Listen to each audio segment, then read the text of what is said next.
Orang yang gampang stres, ada orang yang tahan banting. Kenapa kita berbeda-beda dalam menghadapi tekanan atau masalah, Mas?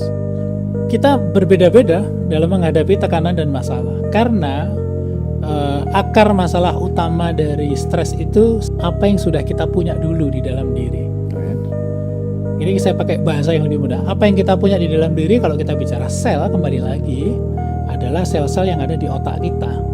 Otak kita itu sama seperti otot lah bahasa mudahnya. Dia semakin kita latih, kemungkinan besar untuk penguatannya besar. Mekanismenya namanya neuroplastisitas. Jadi ya sama seperti kalau kita nggak belajar atau nggak sering membaca buku, kita nggak tahu banyak hal. Stres sama kok.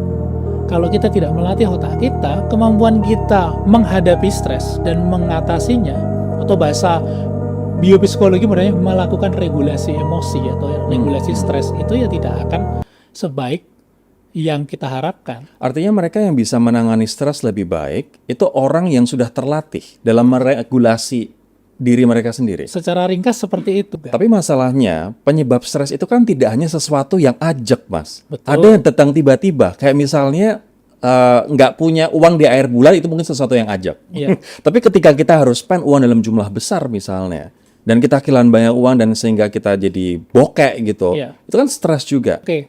Jadi pembentukan kemampuan mengatasi stres di otak, dan saya di otak dan juga seluruh badan kita, secara biologi ada dua mekanisme yang melandasinya.